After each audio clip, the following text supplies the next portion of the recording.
दोस्तों मेरा नाम है मनीष और स्वागत है आप सभी का मनीष एमसीक्यू वर्ल्ड पर। दोस्तों हम 20-20 एमसीक्यूज़ के सीरीज़ लेकर के आते हैं और ये उसी सीरीज का पार्ट 4 है। इससे पहले हमारी 3 वीडियोस आ चुके हैं और तीनों पार्ट हमारे प्लेलिस्ट में अवेलेबल है। अगर आपने नहीं देखा है तो जा कर के देख सकते हैं। चलते हैं अपने पहले क्वेश्चन की तरफ। क्वेश्चन नंबर 1 है, रोमांचित होना के लिए छत्तीसगढ़ी शब्द है और आपके ऑप्शंस हैं गुर्राना, गुरमेटना, गुरगुराना और गुंगवाना। तो इसका आंसर बताने से पहले मैं आपको बता दूं, अगर इसका जवाब आपको मालूम है तो आप अपना आंसर कमेंट बॉक्स में दे सकते हैं और वीडियो के अंत में बताएं कि 20 एमसीक्यूज में आपने कितने क्वेश्चंस के सही जवाब दिए। तो देखते हैं इसका सही आंसर क्या हो जाएगा। ऑप्शन ए गुर्राना। रोमांचित होना मतलब छत्तीसगढ़ी शब्द है गुर्राना। क्वेश्चन नंबर 2 है, छत्तीसगढ़ी भाषा में बाघ यानी कि बाघ जो है एक पुल्लिंग शब्द है, तो इसका स्त्रीलिंग रूप क्या होगा?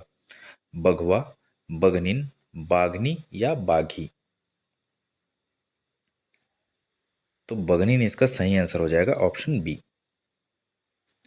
क्वेश्चन नंबर 3 है, पनही का अर्थ क्या है? सीजी व्यापम 2016 में पूछा गया क्वेश्चन है। ऑप्शन ए है पहनने की क्रिया, बी पनिहारिन, सी जूता या डी गले का आभूषण? तो इसका सही आंसर हो जाएगा जूता। पनही मतलब होता है जूता। क्वेश्चन नंबर 4 है, तीन तिखार महाविचार का अर्थ है? सीजीपीएससी 2021 में पूछा गया क्वेश्चन है। ऑप्शन ए है तीन लोगों से पूछना, बी फैसले को टाल देना, सी अंतिम निर्णय या डी सहमत होना? तो तीन तिखार महाविचार का अर्थ क्या होगा? अंतिम निर्णय, ऑप्शन सी। क्वेश्चन नंबर 5 है, ओरिया के पानी बरेड़ी नहीं चढ़े, उपरोक्त कहावत का क्या अर्थ होगा? सीजी व्यापम में पूछा गया क्वेश्चन है ये।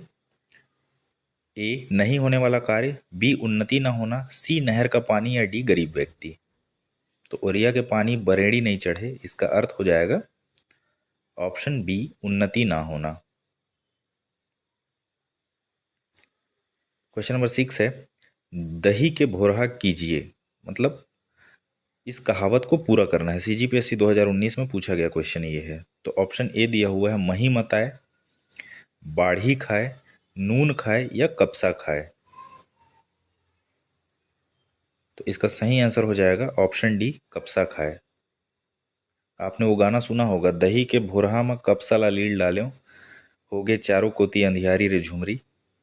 तो ये उसी कहावत का सॉन्ग है या उसी सॉन्ग से कहावत बना है बोल सकते हैं।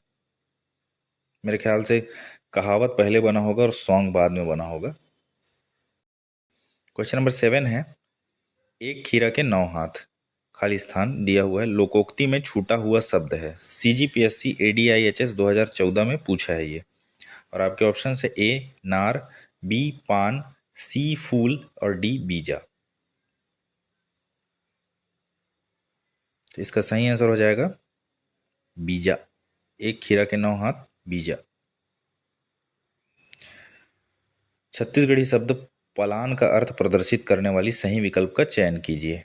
ऑप्शन ए है सिंचित क्षेत्र की भूमि, बी पालथी लगाकर बैठना, सी दीवार के बचाव के लिए छोटा छप्पर और डी अरहर के डंठल से बनी छत? तो इसका सही आंसर हो जाएगा सिंचित क्षेत्र की भूमि। क्वेश्चन नंबर 9 है, छत्तीसगढ़ का एक आभूषण पुतरी शरीर के निम्नलिखित में से किस भाग में पहना जाता है? और आपके ऑप्शंस हैं गला, कान, पैर या नाक?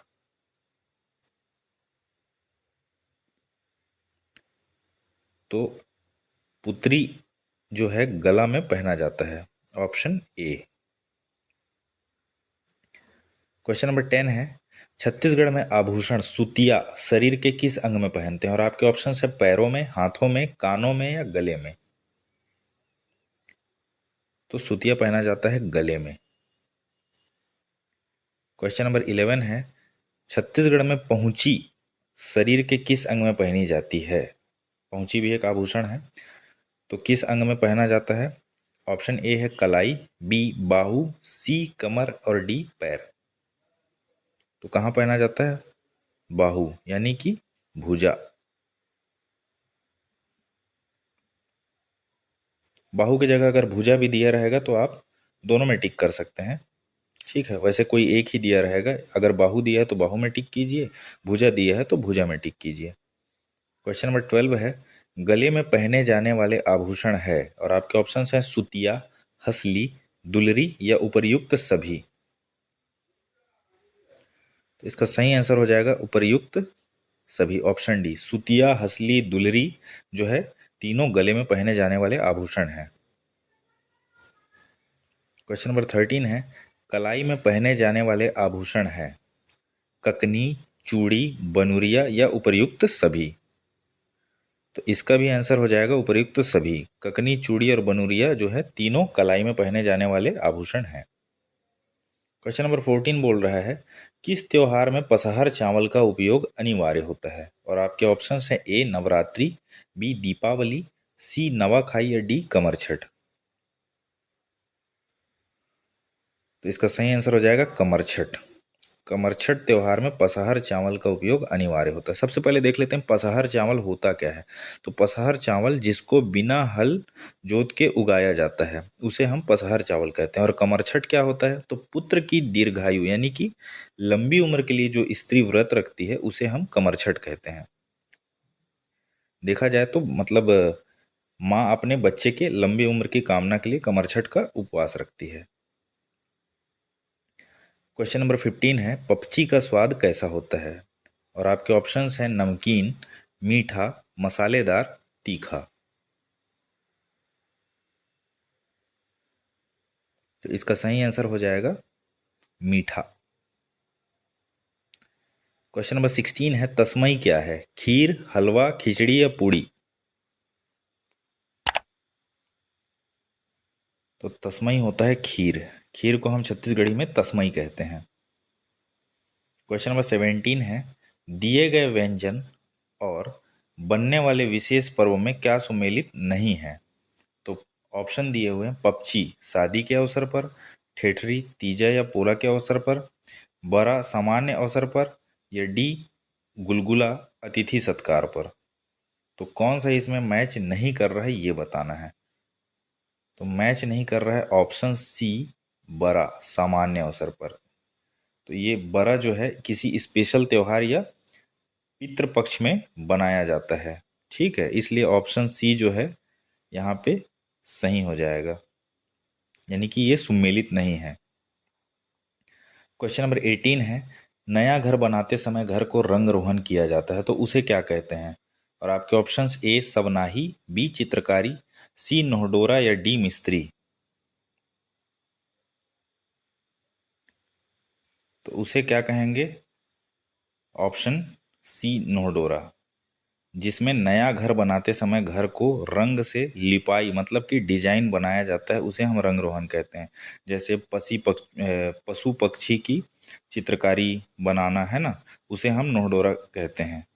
तो सवनाही किसे कहते हैं, तो सवनाही मतलब सावन के समय मनाए जाने वाला पर्व सवनाही कहलाता है। ठीक है, अगर सवनाही का मतलब अगर पूछता है तो। क्वेश्चन नंबर 19 है, चंद्र लगना मुहावरे का अर्थ है। और आपके ऑप्शन है ए चंद्र ग्रहण लगना, बी अत्यधिक सुंदर लगना, सी शुक्ल पक्ष का आना, और डी मरते समय मनुष्य की आंखों का खुला रह जाना। सीजीपीएससी प्री सी सेट 2014 का क्वेश्चन है ये। तो मरते समय मनुष्य की आंखों का खुला रह जाना चंद्र लगना कहलाता है। चंद्र लगना जो है अधिकतर बच्चों में देखने को मिलता है, जिसमें बच्चे की मृत्यु हो जाती है और उस समय बच्चे का जो आंख है ऊपर की ओर रहता है। ठीक है, तो इसे हम कहते हैं चंद्र लगना। और आज का अंतिम क्वेश्चन है, छत्तीसगढ़ी में व्यंजनों की संख्या है, और आपके ऑप्शंस 30, 32, 29 या 36। तो इसका सही आंसर हो जाएगा ऑप्शन सी 29। छत्तीसगढ़ी में व्यंजनों की संख्या है 29। किसके अनुसार, नरेंद्र देव वर्मा के अनुसार। और स्वर की संख्या कितनी है, तो 8, और उच्छिप्त व्यंजन की संख्या कितनी है, 2। याद रखिएगा, नरेंद्र देव वर्मा के अनुसार व्यंजन की संख्या है 29। ठीक है, स्वर की संख्या कितनी है, 8, और उच्छिप्त व्यंजन कितने हैं, 2। तो वीडियो कैसा लगा दोस्तों, कमेंट बॉक्स में हमें कमेंट करके बताइए, और आपने 20 में से कितने क्वेश्चंस के सही जवाब दिए उसे भी बताइए। मिलते हैं नेक्स्ट पार्ट में। धन्यवाद।